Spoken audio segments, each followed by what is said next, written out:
Hi guys, I'm back like Mokokoto. Po, po, po, po.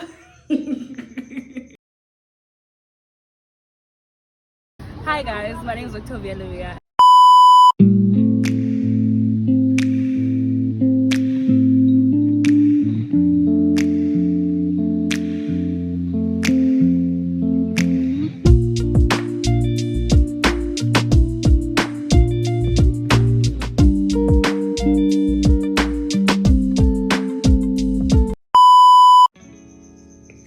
Hi guys, I hope you guys are good.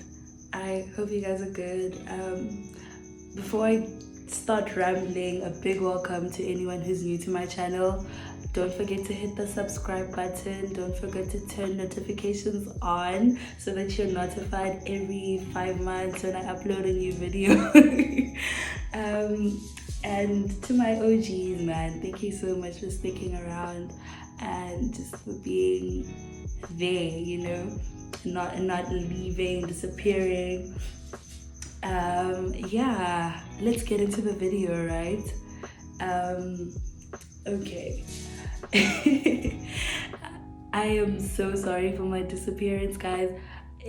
If you're a student, you understand that 2022 has not been easy on anyone.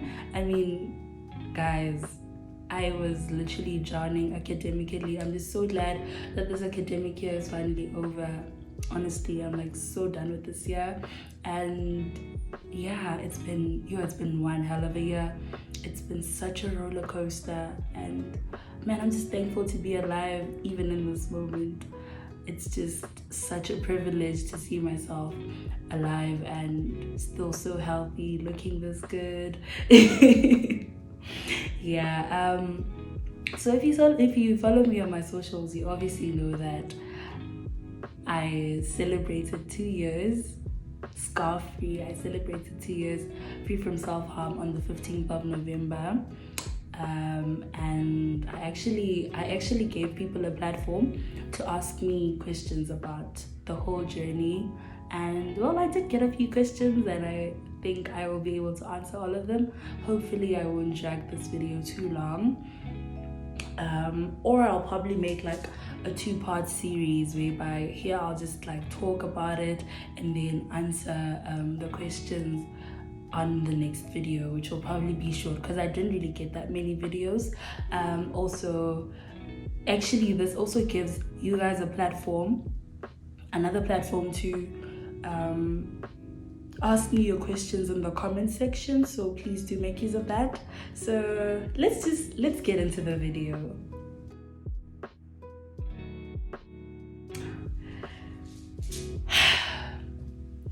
My self-harm journey, it has been wild. That's the only word I can ever use to explain it. It has been very, very crazy. I think actually, yes, in one of my get to know me videos I actually talked about I touched a bit on my insecurities and just how I have a problem where I seek validation from people. So yeah, I could say that was like a big contributing factor. And also just I was not at this point in my life where I understand that I don't need to see myself in a way that pleases me, but in a way that pleases God. I was not in a position where my mentality was channeled to understand that what God sees in me is beyond whatever the world could ever see inside of me. So I could say I had self-esteem issues, I had issues of self-confidence and all of that, but like I don't really like to talk much about that. So yeah, I hated myself. For a very long time in my life, I actually literally hated myself. I just always felt like I was a terrible person. Nobody liked me. Guys, I went through a lot. Hey, I went through a lot as a kid. For someone my age, guys, like we never pay a lot. Even saying that sounds crazy, but yeah. it started off weird because it was just, at first it was just, accidental cuts in the kitchen on Sundays when I'm helping my mom, and just, I don't know, I felt a bit of satisfaction. Sometimes when you cut yourself and you don't realize that you've cut yourself, and then when you realize that you've cut yourself, then you start to feel the pain. So that's what would happen. But except with me, I would feel the pain, yes, but like I would draw this satisfaction from the pain that came with the cut. And well, of course, at that time I think I was like in Boma grade 5, 6 by then, so like I wasn't exposed to things like self-harm. I didn't know what it was. It was cuts from the kitchen, made me happy for that moment, and then they healed, and then it's chai. So yeah, fast forward to high school. Got to high school, and actually by then I had started reading your Wattpad books. And guys, Wattpad is the most toxic app on this planet, and I hope that we can protect our siblings from it, because that is where I started to like sink in deep into a lot of crazy things that I honestly wish I had not been involved in. I started reading on Wattpad books, and honestly, self-harm was like always a major topic in the books that I'd read. And this one book in particular, this book was called The Canvas of Scars. And this is the book that led me to feel like maybe I should try this. Maybe this will work for me, because by then I was like already in high school, and the bullying was like escalating. It was getting to me. Me comparing myself to my peers. My peers are pretty. My peers look good. They do this, they do that, and I can't do all of that. I just always found a way to diminish myself. And so I was like, you know what? Maybe I do need something to let out, to use as a platform to let out all of these feelings that I have inside of me. And yeah, I remember my first time, it was in grade 8, and I just took a mathematical instrument, a campus, for my mathematical set, and I took that and just cut myself. The difference actually is that with a campus, it was hard to get a fresh cut that was like proper and actually painful, because I would have to like scratch myself a couple of times, but I eventually got it. And I don't know, it just felt like every crazy thought that I had in my head about myself, about the people around me, all the invasive and intrusive thoughts that I had, it just vanished, and I was just overcome by so much calmness in that sense, and it just felt like focusing on that physical pain drew me away from the emotional hurt and the mental fights that I was having, the mental battles that I was fighting. So yeah, it eventually became habitual, and I could say that I kind of became addicted to it, because it got to a point where, okay, so when it started, like I said, it started when I was in grade 8, right? And when I finally got that first cut, I usually would like just give myself just one cut when I'm feeling sad or when I'm feeling down, all of that stuff. I'll just give myself one cut. Eventually it escalated to like 5, 6 cuts, and then it just escalated to countless cuts. And yeah, it eventually got to a point where I didn't even need a reason to cut myself. I just would wake up in the morning and feel like Sabawal to cut, and I'd cut. So yeah, that's why I'd say I eventually got addicted to self-harm. It just, I don't know, it became my refuge, for that time. And I got to a position spiritually where I started to think that God needed my help. Like me cutting myself was me helping God.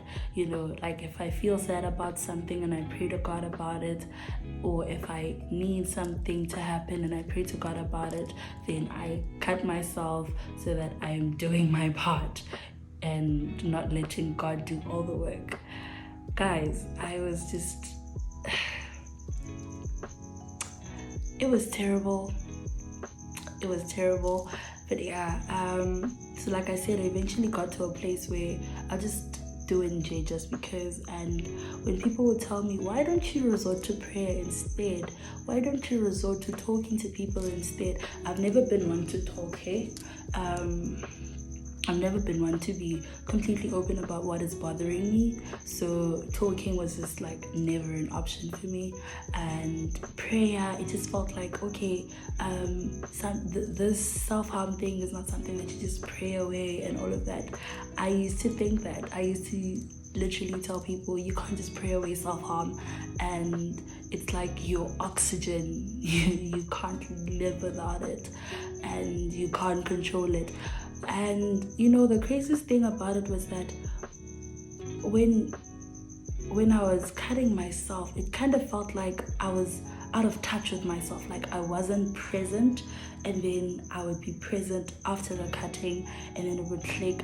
Especially when I got to grade 10, when I was like kind of feeling the pressure to stop, but like I was stubborn about it. I was feeling too much pity towards myself for me to actually admit to the fact that, okay, this is wrong and you can actually rely on God to help you get out of this. It felt wrong after cutting myself. It felt wrong, and I felt so much shame, but I just couldn't let go. I was just holding on to that feeling. I just wanted to hold on to that feeling that I got after harming myself. And yeah, I got to grade 10 and surrounded by people that really, really wanted the best for me.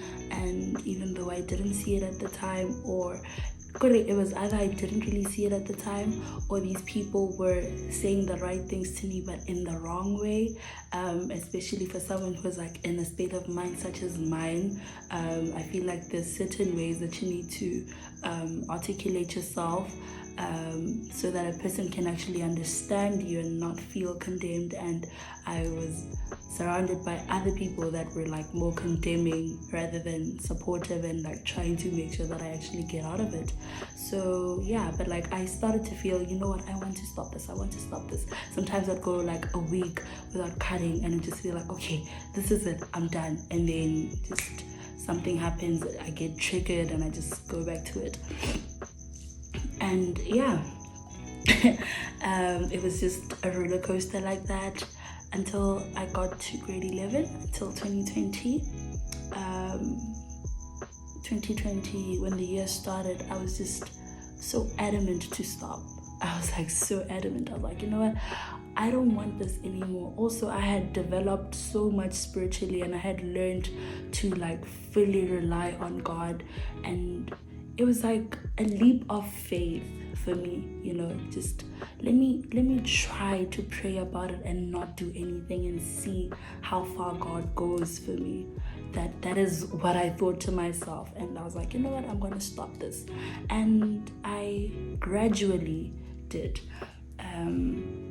It started with less cuts, and then it eventually got to me being able to go a day without cutting, unless if something happened during the day and I just felt like I needed to cut, or I saw someone and I felt like, I can never be that, and then I'd cut myself. Guys, I used to cut myself for such petty reasons. Looking back, I'm like, girl, what was wrong with you? So yeah, and then we got to the hard lockdown.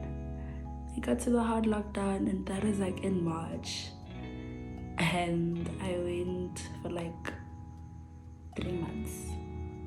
Yeah, I went 3 months without cutting. I was surrounded by my family, and I was in such a happy place. And I don't know. I can't even explain how I went all those months without cutting myself. It's just something that happened, you know. I just didn't get that urge, and when I did, it wasn't so bad that I couldn't like just brush it off, you know. And guys, and then we eventually went back to school. When we went back to school, it's like there was so much schoolwork. I find my validation in academic excellence, and that is something that is going to kill me one day. I felt I was struggling, and I just went back to cutting myself just like that. But it wasn't as often anymore, you know. It was mostly due to a trigger than anything else. So yeah, I went back to cutting. And I was struggling with insomnia at the time. Well, it's like something that I still struggle with, but like at the time it was a matter of my mom not completely understanding why you wake up so late, yet you go to sleep so early, and like I'm not able to help her with the house chores, you know, all of that stuff. So I was like, you know what, I think it's time I tell my parents what I'm struggling with, and maybe they will. When I told my parents about my self-harm and the insomnia and the anxiety, the depression, all of that stuff, it was not because I wanted them to help me get out of it. It was because I just wanted them to understand why I wake up late. Literally, that was my mission. I was like, you know what? Maybe if I tell my mom exactly what I'm going through, she'll understand why I'm waking up late, and she'll allow me to sleep in more. And yeah, I remember calling my parents to their bedroom. I went into the bedroom and I was like, I have something to tell you guys. I showed them my arm, showed them my scars.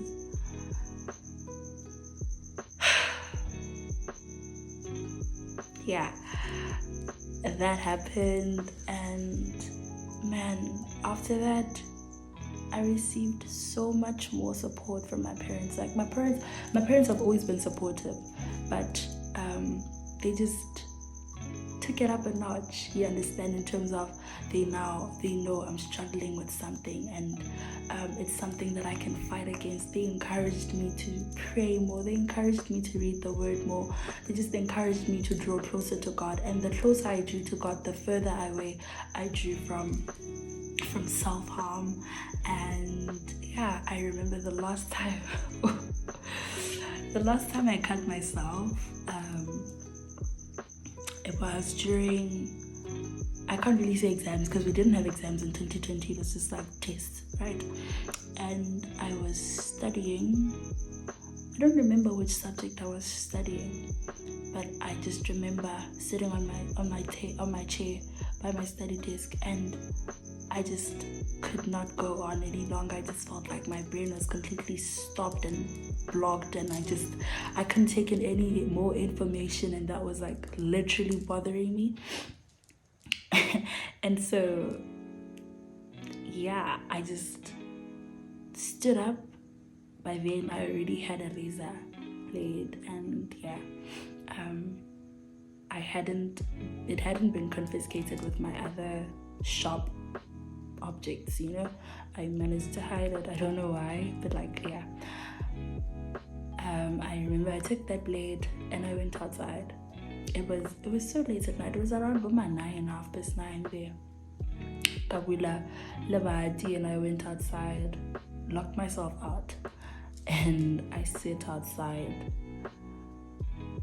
and I cut myself so much. Guys, I literally covered my arm in scars that evening. and it just felt like it feels like you levitate, and like your body, your soul is outside of your body, and then your body is doing all of this. It's controlled by something else, and then you come back to your body. It felt so weird, but oddly fulfilling. That's the problem. It felt so oddly fulfilling. But after that night, that's where I saw, you know what, this needs to stop for real. Like, you've been trying to stop it, like, now this is the dead end. Because I remember those scars. Literally every other time when I used to cut myself, people wouldn't really realize, because I'll make sure that I cut myself in my inner arm, like this part of my arm, right? And so that was like easy for me to hide, which is why my parents never really noticed, and the people around me, some of the people around me never really noticed, because I was really good at hiding that. But those scars, the last time I cut, there were so many. They drew so much attention. Literally every person would be like, what happened to you, and I'd just be like, no, I fell into a thorn bush. Guys, I would literally say I fell into a thorn bush. And yeah, obviously people didn't believe that, because like, if you fell into a thorn bush, you would be having scars elsewhere. Why are those scars so in sync and coordinated? Because like, it almost looked like a pattern. Honestly, I'm kind of glad I lost the pictures with my other phone. But yeah, it was so bad. And yeah, man, from then on, I just became so adamant, always pushed away that urge. The thing actually, interestingly, is that I don't remember the exact day that I was like, this is it, I'm stopping. Like, I don't remember the exact date, but I know that it was around November.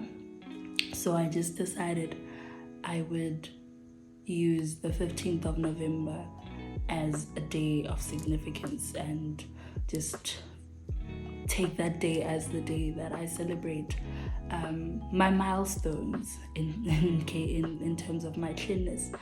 And yeah, when I got into 2021, I hadn't cut myself in a long while. I was thinking about it a lot. I was getting tempted a lot, so much so that even the region that I used to cut myself a lot on, which was like my left arm, it gets so itchy sometimes, like so itchy, and not a normal itch, just an itch. If I cut, it'll go away. But like, I fought it off. And I just grew stronger also in prayer. I just gave myself completely to God, to like just be like, God, just take over. I'm done trying to do this by myself. I'm done trying to handle all of this with this worldly solution. I'm just giving it all to you, and I'm putting all of my trust in you. I know that you're gonna help me get out of this. And behold, I got to November 2021, and I was so happy, you guys. I was so happy when I got to November, and I had not even cut myself, no matter how tempted I got. And then I got to this year. This year was also a roller coaster. I got tempted so many times. One time I actually did like give myself a little cut, but it just didn't feel the same, and I just felt so shameful.